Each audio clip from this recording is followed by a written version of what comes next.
Hello friends, welcome to my YouTube channel your study guide. तो friends, आज के इस वीडियो में हम लोग एसएससी जीडी के प्रीवियस ईयर के जीके जीएस के क्वेश्चन को सॉल्व करने वाले हैं। और इस क्रम में ये आज हम लोगों का प्रैक्टिस सेट नंबर 5 है। इससे पहले हम लोगों ने 4 प्रैक्टिस सेट को सॉल्व किया है। अगर आप लोगों ने उन प्रैक्टिस सेट को सॉल्व ना किया हो तो उसे भी ज़रूर कर लीजिएगा, क्योंकि ढेर सारे क्वेश्चन तो प्रीवियस ईयर से ही रिपीट होते हैं, आप लोगों को पता भी होगा।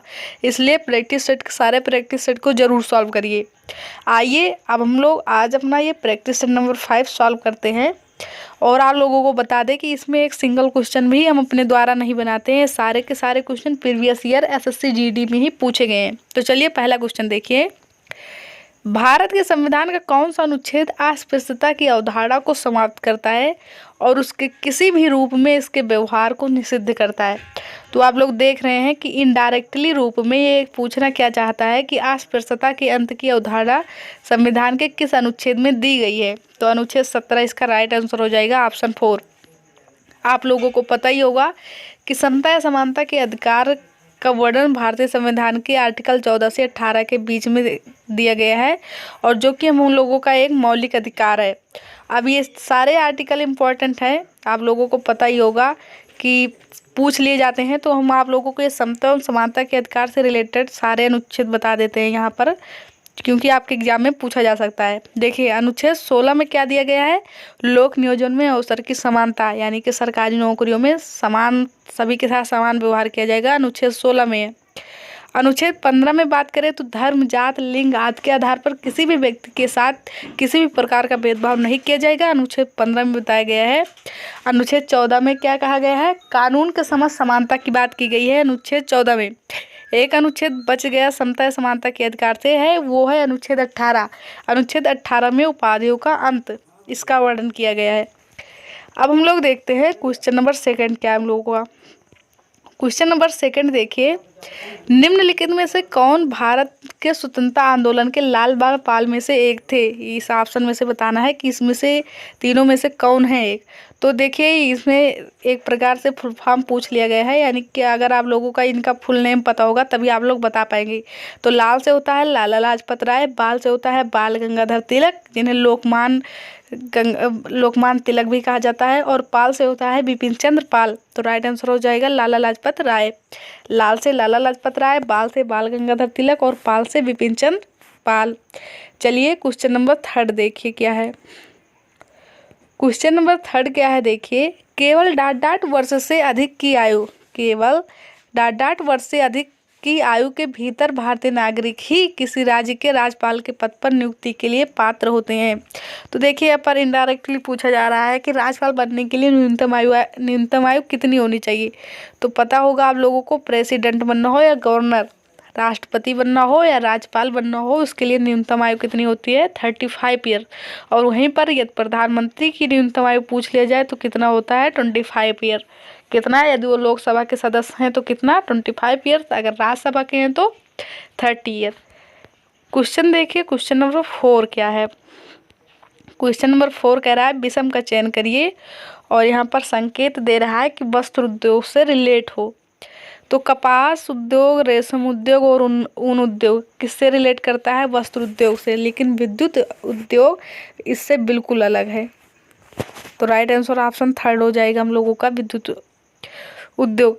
अगला क्वेश्चन कह रहा है कि निम्नलिखित में से कौन सी भारत में मीठे पानी की झील नहीं है? लोकतक, सांभर, भीमताल और बड़ा पानी। यहाँ पर 4 ऑप्शन दिया गया है, लोकतक, सांभर, बड़ा पानी और भीमताल।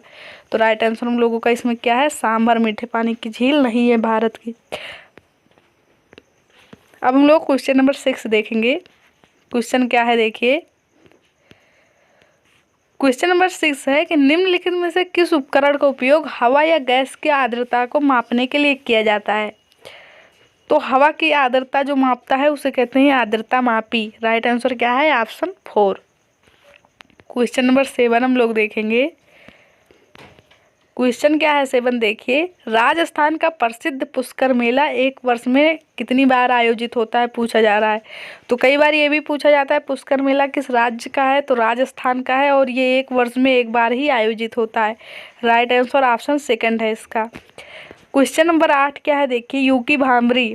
यूकी भांभरे से क्वेश्चन है कि यूकी भांभरे जी किस खेल से संबंधित हैं। तो राइट आंसर क्या हो जाएगा, टेनिस। आप लोगों को पता होगा टेनिस खेल से संबंधित है। मानव विकास सूचकांक 2021 के संदर्भ में भारत की रैंक क्या है। तो देखिए 2021 में इसकी रैंक 132 थी। इसे क्या कहा जाता है, ह्यूमन डेवलपमेंट इंडेक्स। 2024 की बात करें तो रैंक कितनी है, 134 है। कितनी है, 134। अगला क्वेश्चन देखिए, स्टैटिक जीके से क्वेश्चन है और मोस्ट इम्पॉर्टेंट क्वेश्चन है। कई बार कई एग्जाम में क्वेश्चन आता है। झावेरी बहनों से आप लोगों जरूर क्वेश्चन देखते होंगे। अगर क्वेश्चन आता है क्लासिकल डांस से तो यही क्वेश्चन पूछा जाता है कि झावेरी बहनों के नाम बताइए। तो झावेरी बहनों में 4 बहनें हैं। ये कौन, दर्शना, नैना, रंजना और सुवर्णा। दर्शना, नैना, रंजना और सुवर्णा। और इनके गुरु हैं गुरु विपिन सिंह। कौन है, गुरु विपिन सिंह। कई बार क्वेश्चन आया है कि गुरु विपिन सिंह किस क्लासिकल डांस से संबंधित है। किससे है, मणिपुरी से। और दर्शना जो कि झावेरी बहनों में से एक हैं, दर्शना झावेरी को किस नृत्य शैली के लिए पद्मश्री प्राप्त हुई थी। तो ये क्लासिकल डांस मणिपुरी से संबंधित है और इन्हें मणिपुरी के लिए ही पद्मश्री अवार्ड दिया गया था। तो ध्यान रखिएगा, चारों बहनों का नाम दर्शना, नैना, रंजना और सुवर्णा किस क्लासिकल डांस से संबंधित है, मणिपुरी से। और इनके गुरु कौन है, गुरु विपिन सिंह, वो भी किस क्लासिकल डांस से संबंधित है, तो मणिपुरी से। क्वेश्चन नंबर 11 क्या है देखिए, निम्नलिखित में से किसने मार्च 2022 में गोवा के मुख्यमंत्री के रूप में शपथ ली। तो प्रमोद सावंत। राइट आंसर इसका क्या, प्रमोद सावंत। क्वेश्चन नंबर 12 देखिए क्या है। क्वेश्चन नंबर 12 हम लोग देखते हैं। क्वेश्चन नंबर 12 है, स्वतंत्रता के समय भारत की लगभग 75% पॉपुलेशन डाट पर निर्भर थी। तो स्वतंत्रता के समय भारत की लगभग 75% जनसंख्या किस पर निर्भर थी, कृषि पर। आप लोग इकोनॉमी में क्वेश्चन पढ़ते होंगे कि स्वतंत्रता के समय भारत की जीडीपी में सर्वाधिक योगदान किस सेक्टर का था। तो आप लोग जानते होंगे किसका था, प्राइमरी सेक्टर का। कृषि किस में आता है, प्राथमिक सेक्टर, जिसे हिंदी में प्राथमिक क्षेत्र कहा जाता है। सर्वाधिक योगदान जीडीपी पे उसी का था। लेकिन वर्तमान में पूछा जाए कि भारत की जीडीपी में सर्वाधिक योगदान किस सेक्टर का है, तो टर्सरी सेवा का, यानी कि तृतीय क्षेत्र का सर्वाधिक योगदान है। अब हम लोग देखते हैं क्वेश्चन नंबर 13। क्वेश्चन नंबर 13 हम लोगों का क्या है देखिए, वह प्रजाति जो खाली एवं नग्न क्षेत्रों पर डाट करती है उसे मूल अन्वेषक प्रजाति कहा जाता है। तो देखिए जो प्रजाति खाली या नग्न क्षेत्रों पर आक्रमण करती है, राइट आंसर क्या होगा, आक्रमण। जो खाली क्षेत्रों पर आक्रमण करती है जो प्रजाति, उसे अन्वेषक, मूल अन्वेषक प्रजाति कहा जाता है। अगला क्वेश्चन देखिए क्या है कि राजगृह कई वर्षों तक मगध की राजधानी रहा, बाद में राजधानी को डाट में स्थानांतरित कर दिया गया। तो देखिए मगध की पहले राजधानी राजगृह हुआ करती थी, लेकिन बाद में मगध की राजधानी पाटलिपुत्र को बना दिया गया था। तो ऑप्शन सेकंड इसका राइट आंसर हो जाएगा, पाटलिपुत्र। क्वेश्चन नंबर 15 देखते हैं हम लोग। क्वेश्चन नंबर 15 क्या है, एशियाई खेल 2018 के उद्घाटन समारोह के लिए भारत के ध्वजवाहक कौन थे या थी। तो भारत के ध्वजवाहक 2018 में एशियाई खेल के लिए कौन थे, नीरज चोपड़ा जी। कौन थे, नीरज चोपड़ा। और इस बार पेरिस ओलंपिक में पूछा जाएगा कि नीरज चोपड़ा ने कौन सा मेडल जीता था। तो सिल्वर, आप लोगों को पता होगा कि सिल्वर जीता था किसने, नीरज चोपड़ा जी ने। जेवेलियन थ्रो में सेकंड रैंक पर आए थे, यानी कि सेकंड नंबर था, और ये क्या जीते थे, सिल्वर जीते थे। अगला क्वेश्चन देखिए, एक लेखा वर्ष के दौरान घरेलू क्षेत्र के डाट उत्पादित अंतिम माल और सेवाओं का कुल मूल घरेलू आय कहलाती है। देखिए इकोनॉमिक्स के क्वेश्चन ऐसे ही होते हैं, लैंग्वेज बेस्ड क्वेश्चन होते हैं। क्वेश्चन क्या कह रहा है देखिए, एक लेखा वर्ष के दौरान घरेलू आय क्षेत्र के भीतर, बाहर, दूर या के अलावा। तो राइट आंसर क्या हो जाएगा, भीतर। राइट आंसर इसका क्या हो जाएगा, भीतर। एक लेखा वर्ष के दौरान घरेलू क्षेत्र के भीतर उत्पादित अंतिम माल और सेवाओं का कुल मूल घरेलू आय कहलाती है। और इकोनॉमिक्स के लिए आप लोग 2011 के सेंसस को जरूर पढ़िएगा, उससे एक क्वेश्चन जरूर पूछ लिया जाता है। क्वेश्चन देखिए, क्वेश्चन नंबर 17 क्या है, निम्नलिखित में से कौन सा लोक नृत्य तमिलनाडु राज्य से संबंधित है, घपाल, भांड, लावड़ी या कुम्मी। तो तमिलनाडु का कौन सा इसमें से एक लोक नृत्य है, कुम्मी। कुम्मी कहाँ का है? तमिलनाडु का है। और लावड़ी ये बहुत पूछा जाता है, कहाँ का है ये? तो महाराष्ट्र का है। ये बहुत पूछा जाता है, लावड़ी किस राज्य का लोक नृत्य है? तो महाराष्ट्र का है। कुम्मी कहाँ का है? तो कुम्मी तमिलनाडु का है। हम लोगों का राइट आंसर ऑप्शन 4 है। क्वेश्चन नंबर 18 देखते हैं। क्वेश्चन नंबर 18 क्या है? 5 ईयर प्लान से क्वेश्चन है। क्वेश्चन क्या है? भारत की 5वीं पंचवर्षीय योजना का मुख्य उद्देश्य क्या था? तो 5वीं पंचवर्षीय योजना गरीबी उन्मूलन से संबंधित थी। और इसी में आप लोगों को पता होगा, इस समय हमारी प्रधानमंत्री की बात करें तो कौन थी? इंदिरा गांधी जी थी। और उन्होंने नारा भी ये दिया था कि गरीबी हटाओ का नारा भी उन्होंने दिया था।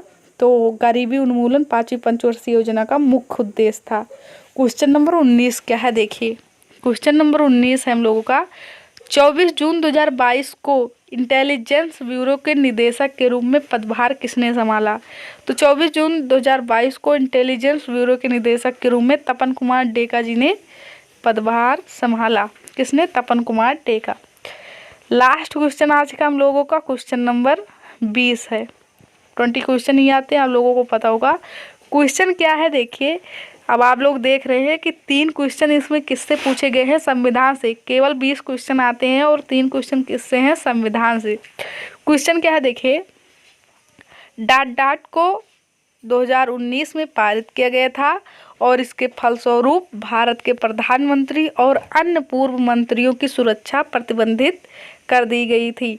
अब ऑप्शन इसमें 4 ऑप्शन दिए गए हैं, इसमें से बताना है कौन राइट आंसर है। तो राइट आंसर ऑप्शन ए है, विशेष सुरक्षा समूह अधिनियम। विशेष सुरक्षा समूह अधिनियम 2019 को पारित किया गया था और इसी के फलस्वरूप भारत के प्रधानमंत्री और अन्य पूर्व प्रधानमंत्रियों की सुरक्षा प्रतिबंधित कर दी गई थी।